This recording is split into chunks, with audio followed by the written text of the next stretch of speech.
Hello there, I'm Toby. And I'm Casey. I was actually one of the first Northwest assembly engines bought in the late 1915s, late 1910s.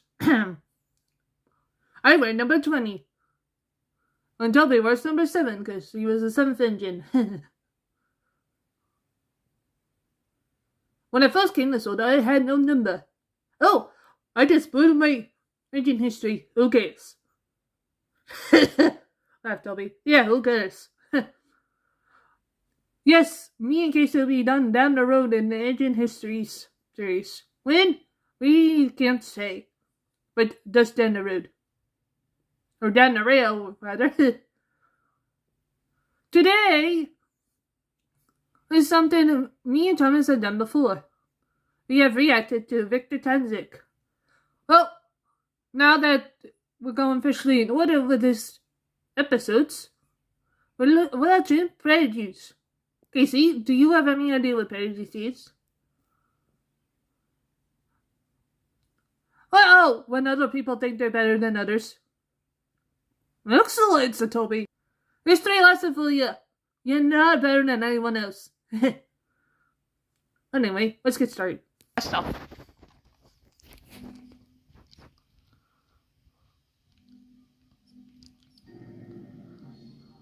The train, for its type, is the most powerful vehicle on land. And the engines of sodor are the power behind the docks, industries, and branchlands that make up the world-renowned Northwestern Railway. These are the stories of sodor.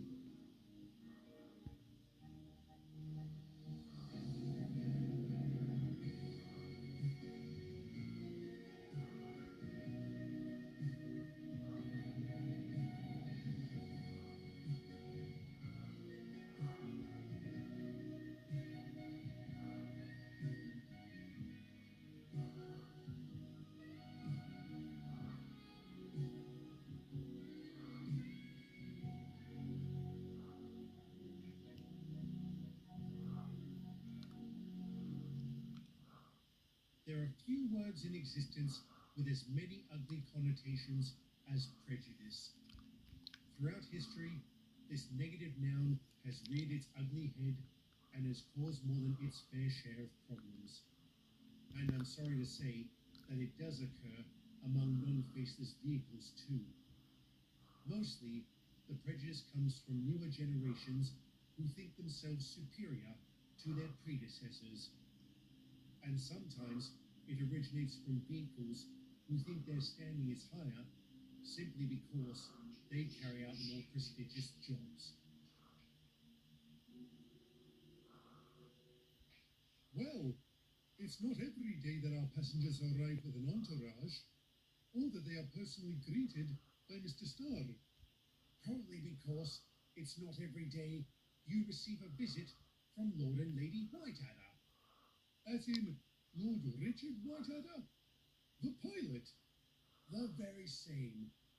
One of only a handful of airmen to survive a dogfight with the infamous Red Baron. Red Baron? Should I be on my way then? I think you will be fine, James. I hope so. I'd love to hear about that encounter. And what I would love is for a shunter to remove my coaches already. Where is Thomas? Probably heading up to Farquhar on his usual midday passenger service. Then what about that other shunter? The green fellow. What's his name? Patrick? Paul? Percy? Is that it? Very well. Where is he? Over at Calden, helping Edward show some crooks. You mean to say you don't have a dedicated station pilot? If neither Thomas or Percy are busy, then they do serve as station pilot. Otherwise, we just shunt our own coaches. Shunt your own coaches? What a disgrace. What's wrong with pulling your own weight? Cool. Of course, you would be fine with such a primitive arrangement, being mixed traffic and all. What's that supposed to mean? It means you don't know the first thing about maintaining a reputation. Handling trucks does not become a proper engine. Then I guess Gordon is no longer a proper engine, since he's handled plenty of trucks since your last visit. Don't you dare spread lies about my brother like that. Then ask him the next time you see him. I will. Just as I will ask the next engine I see to remove my coaches. I say, you there, Toby. Be a good chap and take away my coaches, please. Excuse me, Alfred. Is your hearing going, old-timer? I asked you to take my coaches. You think there's something wrong with my hearing? Well, there's clearly something wrong with your eyes, since you obviously don't see the train I'm pulling. It's only filthy trucks. They can wait a moment. Not these ones. Not if you expect to return to London tomorrow. Pity it can't be today. Oh, this island is a disgrace to the LNER. How on earth does Gordon manage? Because he doesn't have to deal with mongrels like you.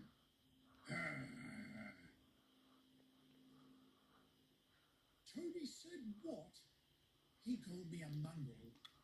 And all I did was ask they take away my coaches. Sounds like a perfectly reasonable request. But I do partially understand his reaction. Please don't tell me you have to fetch your own express. No, I don't. Percy or Thomas usually organize it for me. That's a relief. It might also interest you to know that James had the audacity to say you've been pulling trainloads of trucks since I was last here. I have, Alfred. Oh, Gordon. What would Sir Nigel say upon hearing his prized prototype has been reduced to hauling goods trains? I think he would be pleased to know that his creation is being used to his full potential. I'm surprised you're so accepting of that, Gordon. There was a time when you would have balked at such work. Well, I could only argue with Mr. Starr for so long. And besides, if my efforts can help our company prosper, then I think every engine in the LNER has an obligation to broaden their skill set. Even if it does land you on the wrong side of the law on occasion. What do you mean by that? Oh, I recently took a goods train that was carrying more than just freight, thanks to the misguided actions of my guard. Really? What happened? I'd rather not talk about it, Alfred. I hope you understand. Of course, Gordon. I must say, your point about broadening our skills is very intriguing. You should return to London to teach the rest of us. Your expertise would be invaluable. It would be nice to see our nation's great capital again, but I think I'm better suited here. However, there's no reason why you couldn't set an example for our compatriots when you return. No, I suppose there isn't. Oi, get out of my station! Good Lord, what's going on? Oh no, they must be back. Who? The scum of the earth.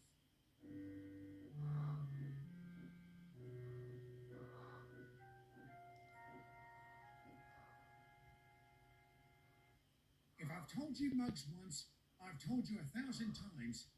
Don't peddle your rubbish here. It's a free country, isn't it? And you tosspots want to change that. We want Britain to be great again. To not be bogged down under... I don't want to hear it.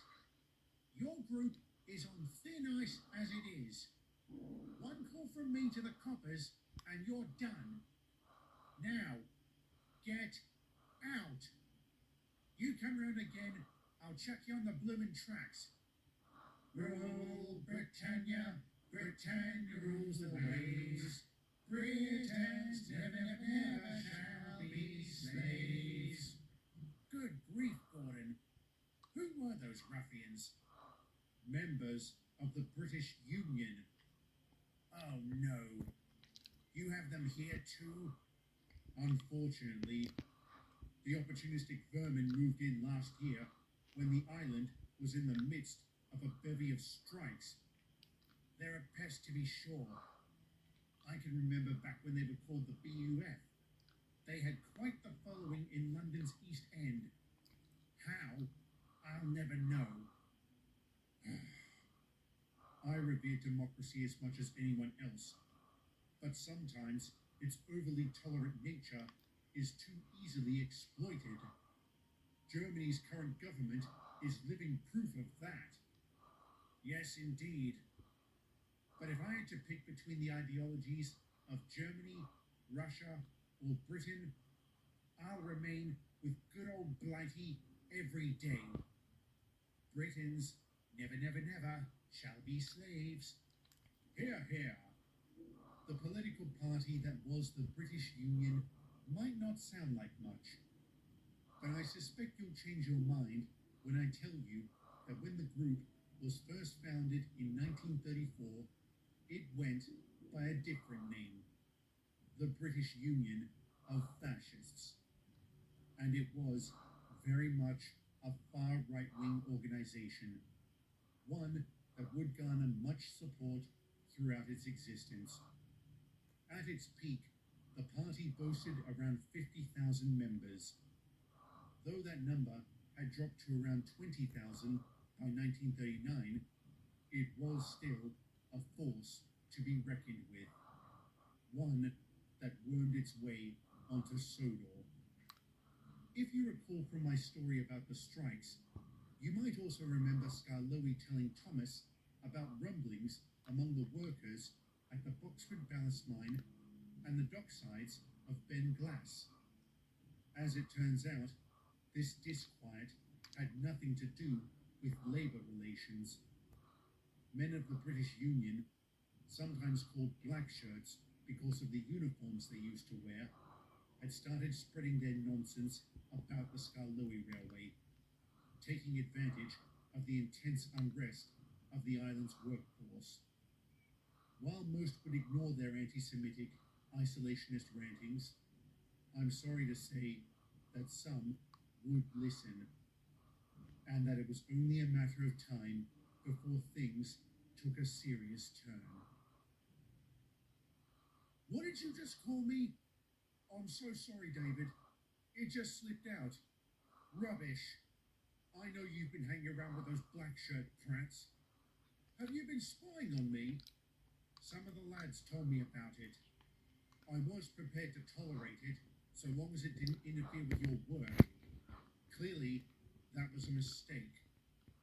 So, what happens now? I'll tell you what happens. You leave the yard in the next 5 minutes and don't come back. You're sacking me? But I have a family. You should have thought of that before you started listening to the wrong people. Shut off, Michael. You'll regret this. I promise you that. What a shame. Yes, it is. You did the right thing, David. I know. Still, I hope you don't mind my asking, but what was that word he called you? It's a derogatory term for Jewish people. And being Jewish is a problem for some. For those tossers in the British Union, yes. I should have knocked that twit's block off for saying that. I would be careful if I were you, David. Those British Union chaps are likely to stick up for one of their own. Well, if I get done in during the night, the coppers will know who to question first. Don't talk like that. I'll be fine, Skarloey. Don't worry.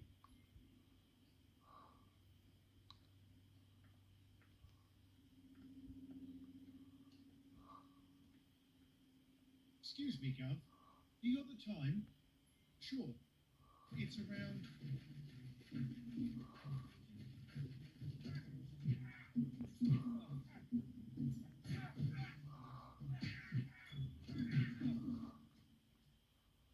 I'll just sleep, Skarloey. Not well, I will. I couldn't help but worry about David. Me too. But I think he'll be all right. Oi, lads, what's this I hear about one of your station masters getting into a scrap last night? Excuse me, Diesel? Oh, you didn't know. No, what? I just said. One of your station masters got into a fight. Did they say who? Or where?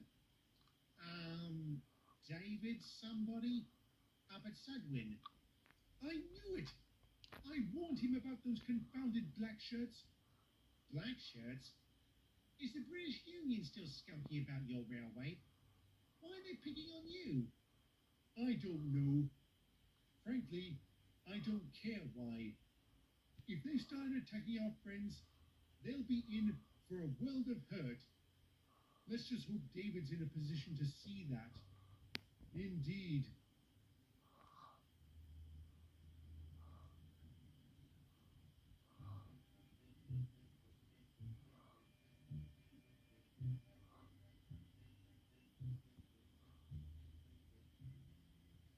So the Pratt threw a punch that I saw coming from a mile away.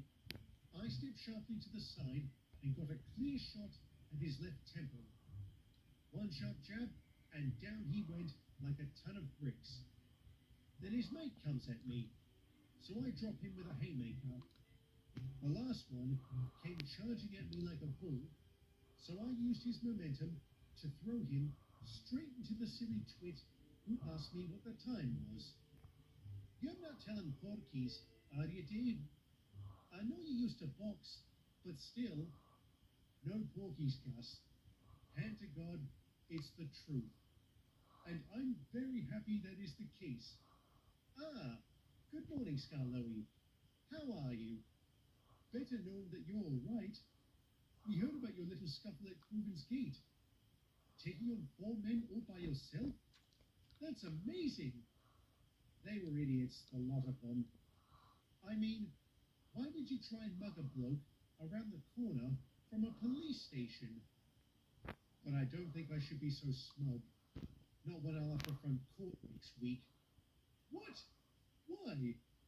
Because those same idiots are claiming I attacked them. One middle-aged bloke taking on 4 others? I can't believe any court would entertain such a ridiculous notion. Well, at least one does. I've hired a lawyer and I'm going to fight this. All I need to do is prove the British Union was behind this, and I'm off the hook. Unfortunately, that was easier said than done. The British Union did a sterling job of distancing itself from the case. And to be fair, it is quite possible they had nothing to do with this assault, since the muggers never implicated the group, nor did they say that the workman who was fired the day before put them on to Sudwin's station master. Whatever the truth of the matter, I doubt very much it would have changed what happened next.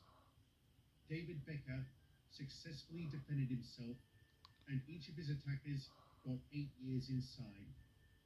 Though it was never proven the British Union was involved, that didn't stop the papers from heavily implying that they were. Now it was their turn to be on the receiving end of a wave of prejudice, one so vehement they would leave Sodor. As much as I don't like media bias, I can't deny that, in this case, it did do some good. I'm also pleased to say that the British Union itself would be dissolved a year later, and I'm sure you can guess as to why that happened.